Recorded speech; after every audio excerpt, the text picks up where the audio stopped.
नमस्कार, आप सुन रहे हैं भारत टुडे न्यूज़। मैं हूं आपका होस्ट, लेकर आया हूं आज की सबसे बड़ी और ताज़ा खबरें, जहां हर अपडेट मिलेगा आपको आसान और तेज़ अंदाज में।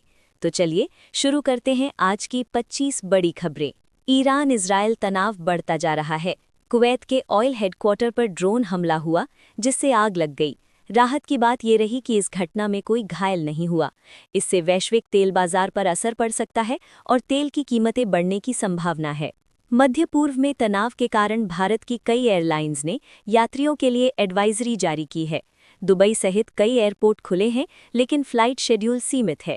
यात्रियों को एयरपोर्ट जाने से पहले फ्लाइट स्टेटस चेक करने की सलाह दी गई है। चंडीगढ़ हमला केस। चंडीगढ़ में बीजेपी मुख्यालय पर ग्रेनेड हमले के मामले में 5 लोगों को गिरफ्तार किया गया है। जांच में विदेशी कनेक्शन सामने आया है और पाकिस्तान की एजेंसी आईएसआई का शक जताया जा रहा है।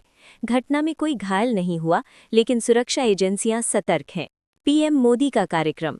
प्रधानमंत्री नरेंद्र मोदी आज पश्चिम बंगाल के कूच बिहार में रैली करेंगे। ये रैली आगामी चुनावों को देखते हुए काफी अहम मानी जा रही है। बीजेपी राज्य में अपनी पकड़ मजबूत करने के लिए पूरी ताकत लगा रही है। रुपया कमजोर। भारतीय रुपया डॉलर के मुकाबले लगातार गिर रहा है और पिछले 10 साल का सबसे खराब प्रदर्शन कर रहा है। इसका कारण विदेशी निवेश में कमी और महंगे तेल की कीमतें हैं। इससे आम लोगों पर महंगाई का दबाव बढ़ सकता है। ईस्टर 2026। आज दुनिया भर में ईस्टर मनाया जा रहा है। ये ईसाई धर्म का महत्वपूर्ण त्योहार है, जो यीशु मसीह के पुनर्जीवन की याद में मनाया जाता है। चर्चों में प्रार्थना और उत्सव का माहौल है। बिल्डिंग हादसा। मध्य प्रदेश के अनूपपुर में 4 मंजिला इमारत गिरने से कम 2 लोगों की मौत हो गई है। राहत और बचाव कार्य जारी है और कई लोगों के फंसे होने की आशंका है। प्रशासन मौके पर मौजूद है। एलपीजी संकट। उत्तराखंड के देहरादून में एलपीजी सिलेंडर की कमी से होटल और ढाबा मालिक परेशान हैं।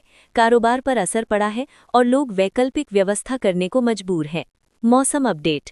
जम्मू कश्मीर के डोडा में बारिश और बर्फबारी के कारण तापमान में भारी गिरावट दर्ज की गई है। लोगों को ठंड का सामना करना पड़ रहा है और प्रशासन ने सतर्क रहने की सलाह दी है। तेल की कीमतें।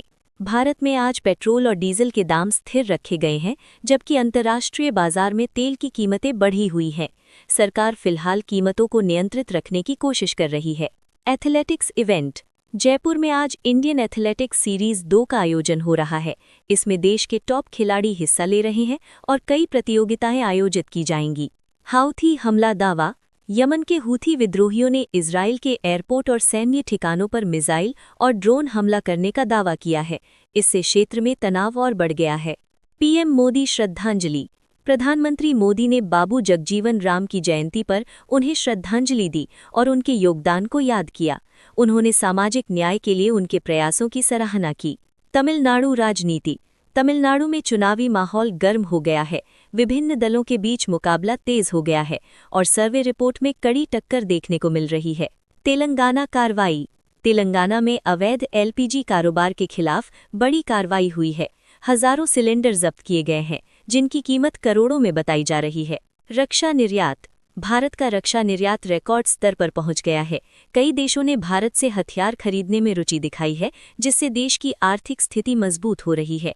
असम राजनीति। असम में 2 बड़े नेता चुनाव में किंग मेकर की भूमिका निभा सकते हैं। इससे चुनाव परिणाम पर बड़ा असर पड़ सकता है। धार्मिक स्वतंत्रता मुद्दा। विदेशी फंडिंग बिल को लेकर धार्मिक संगठनों ने चिंता जताई है। उनका कहना है कि इससे अल्पसंख्यक संस्थानों की स्वतंत्रता प्रभावित हो सकती है। दिल्ली मौसम। दिल्ली एनसीआर में बारिश और आंधी की संभावना जताई गई है। मौसम विभाग ने लोगों को सतर्क रहने की सलाह दी है।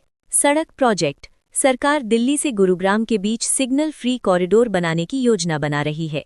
इससे यात्रा समय घटकर 15 मिनट हो सकता है। OTT release. अप्रैल में ओटीटी प्लेटफॉर्म पर कई नई फिल्में और सीरीज रिलीज हो रही है।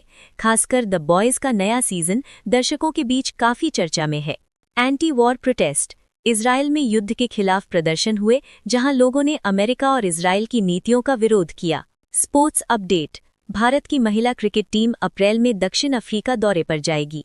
ये सीरीज T20 वर्ल्ड कप की तैयारी के लिए अहम मानी जा रही है।